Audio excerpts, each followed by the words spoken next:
তো আমরা রমজান মাসে এক মাস রোজা রাখছি আল্লাহ তাআলার সন্তুষ্ট অর্জনের জন্য। এরপরে আবার আজকে পবিত্র ঈদুল ফিতরের জামাতে শরীক হওয়ার জন্য আমরা ঈদগাহে চলে আসছি। যে আল্লাহ পাক রব্বুল আলামিন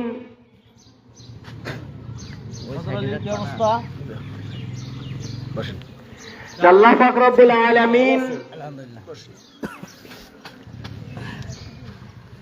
পবিত্র কোরআনের ভিতরে বারবার আমাদেরকে নসিহত করছেন যে দুনিয়ার জীবন একদিন শেষ হয়ে যাবে, আখিরাতের সম্বল দুনিয়ার থেকে শেষ আমাকে কামাই করে যেতে হবে। দুনিয়ার জীবন শেষ হবে, আখিরাতের জীবন শুরু হবে, আর শেষ হবে না। কিন্তু আখিরাতের যে সম্বল, আখিরাতের যে জিনিসটা আমি ভোগ করব, দুনিয়ার থেকে আমাকে কামাই করে যেতে হবে। আখিরাতে গিয়ে আর কামাই করা যাবে না, কবরে জগতে গিয়ে কামাই করা যাবে না। কামাই করার জায়গা দুনিয়া। তো আল্লাহ পাক রব্বুল আলামিনের পরেজগার বান্দা বান্দিরা সবসময় এইটাই চিন্তা করে, এইটাই ধ্যান খেয়াল করে যে কি কাজ করলে আমি আখিরাতে শান্তি পাবো, কি কাজ করলে আমি আখিরাতে লাভবান হব।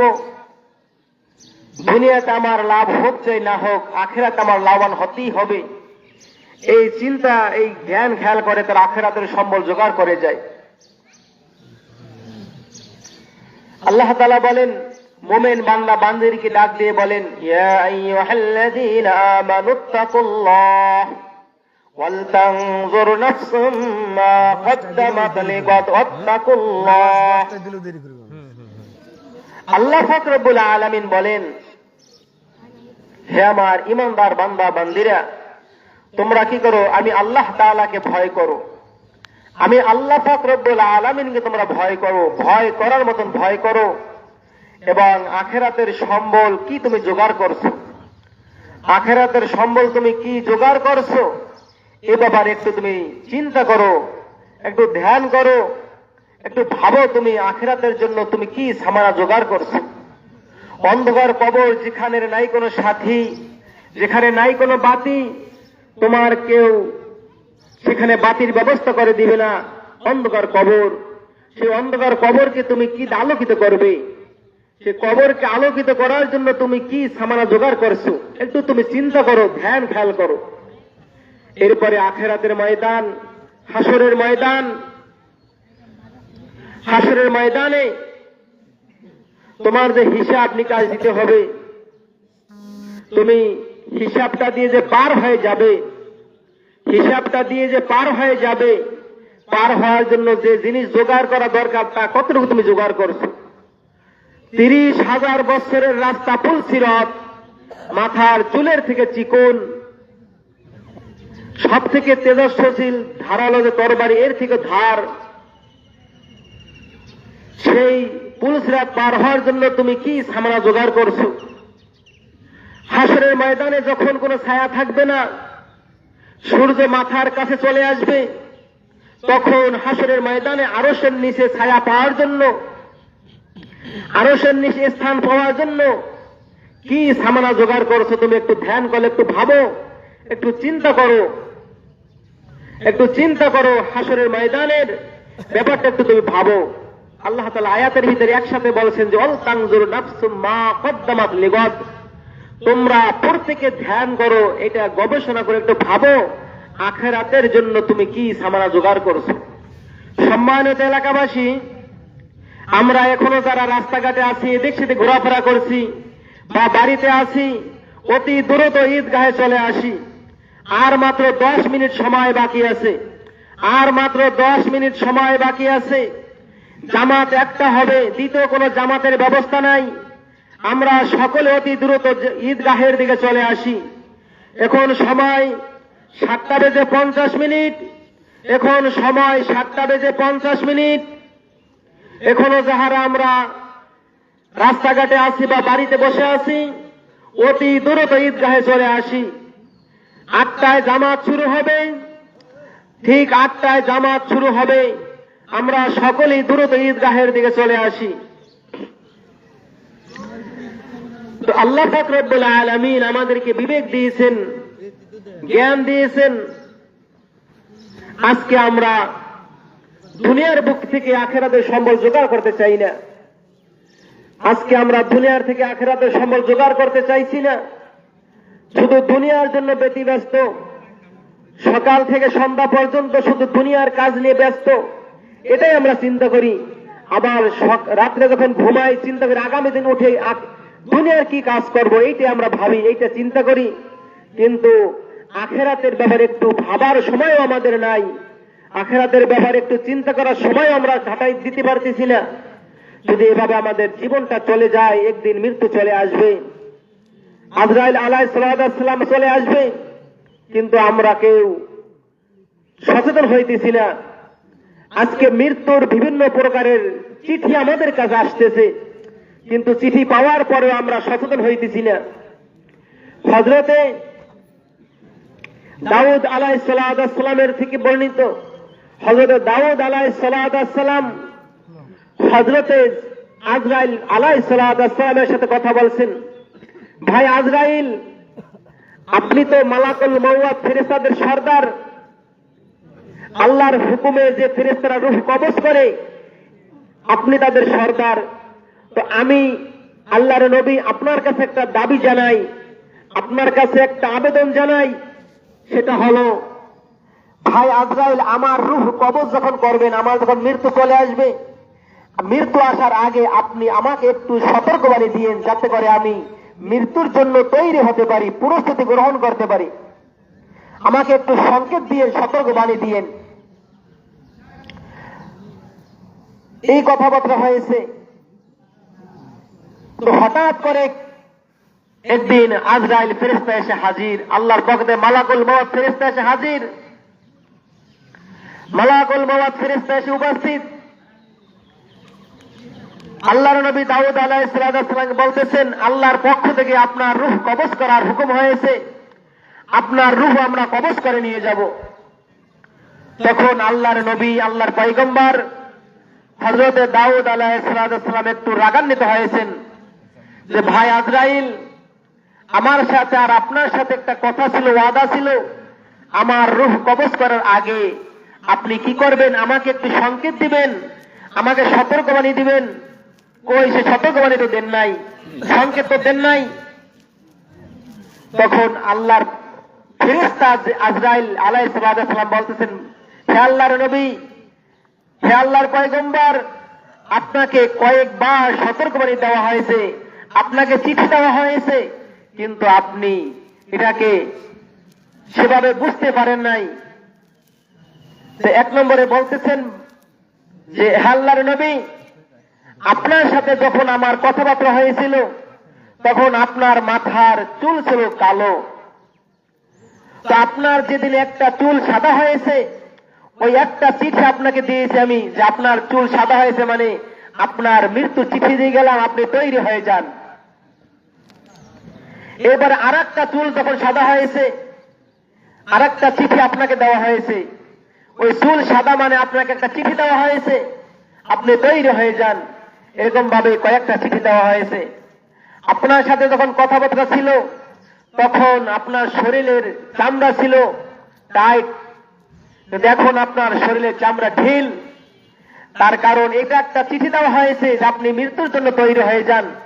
এরকম ভাবে কয়েকবার আপনাকে চিঠি দেওয়া হয়েছে, কয়েকটা সতর্কবাণী দেওয়া হয়েছে, কিন্তু আপনি তৈরি হন নাই। আল্লাহর নবী, এখন আপনি বুঝতে পারেন নাই, আপনাকে সংকেত আল্লাহর পক্ষ থেকে দেওয়া হয়েছে। এই জন্য ভাইয়ের আমার, বন্ধুরা আমার, আমরা মানুষ, আল্লাহ তাআলা আমাদেরকে এরকম সতর্কবাণী দেয় যে তোমার কবর কিন্তু তোমার দিকে আগায় আসতেছে, মৃত্যু তোমার কাছে চলে আসতেছে, তুমি মৃত্যুর জন্য তৈরি হয়ে যাও আর আখিরাতের সম্বল জোগাড় করো। শুধু দুনিয়ার জন্য পাগল হয়েও না, দুনিয়ার জন্য পাগল হলে হবে না, আখিরাতের সম্বল জোগাড় করো।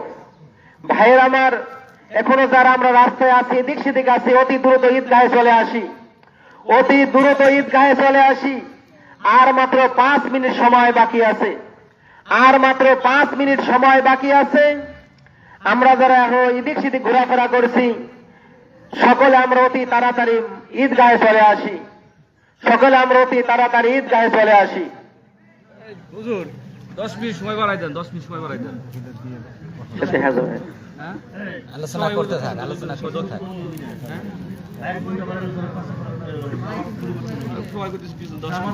যারা আসছে তো চলে আসছে, টাইম করেছে না, যারা আসে না তারা তো রিকোয়েস্ট করে নাই। ওই কথাবার্তার ভিতরে 5 মিনিট যায়, সেটা দেখা যাবে। কয়েক বছর ধরে নিয়মিত করা হচ্ছে। আমরা যারা পিছের দিকে আছি, সামনে কাতার আগে পুরো করি। সামনে অনেক খালি জায়গা আছে, কাতার বন্ধ হয়ে আমরা বসি। ফাঁকা ফাঁকা জায়গা আছে, এই যে মাঝে অনেক ফাঁকা জায়গা আছে, এই যে কাতার পূরণ। আমরা সামনে নিজ দায়িত্বে কাতার পুরো করি, সামনের দিকে তাকাই। ফাঁকা জায়গা থাকলে আমরা নিজ দায়িত্বে কাতার পুরো করে বসি, যাতে পিছে ভাইদের কষ্ট না হয়। সামনে ফাঁকা জায়গা আমরা আগে পূরণ করে বসি। এখনো যারা আমরা রাস্তায় এদিক সেদিক আছি, অতি দ্রুত ঈদগাহের দিকে চলে আসি। অতি দ্রুত ঈদগাহের দিকে চলে আসি। নিজ দায়িত্বে আমরা কাতারপুরে গেছি। অনেক ফাঁকা জায়গা দেখা যায়, অনেক ফাঁকা জায়গা দেখা যায়।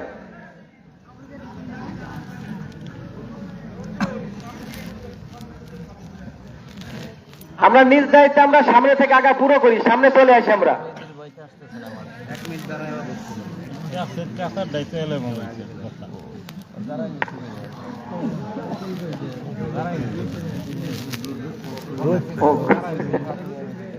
ধরে একবার দাঁড়ান তো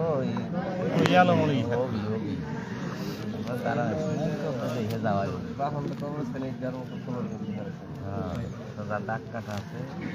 আমি বলতেছিলাম যে আল্লাহ পাক রব্বুল আলামিনের পক্ষ থেকে আমাদেরকে বারবার সতর্কবাণী দেয় যে কবর, আল্লাহ রাসূল বলেন, আল কবরু রাওজাতুম মিন রিয়াজিল জান্নাহ আও হুফরাতুম মিন হুফারিন নার। আল কবরু রাওজাতুম মিন রিয়াজিল জান্নাহ আও হুফরাতুম মিন হুফারিন নার। হে দুনিয়ার মানুষ, এই যে তোমরা দেখতেছো মাটি খুঁজে তোমাদেরকে রেখে আসে, মাটির গর্ত কবর। এই যে কবর কোন কোন ব্যক্তির জন্য জান্নাতের বাগিচা, আবার কোন কোন ব্যক্তির জন্য জাহান্নামের আগুনের একটা গর্ত, নাউজুবিল্লাহ। তো দুনিয়ার থেকে আমরা যদি জান্নাত কামাই করে যেতে পারি, তাহলে আমার জন্য ওই কবর হবে জান্নাতের বাগিচা, ফুল বাগান হয়ে যাবে।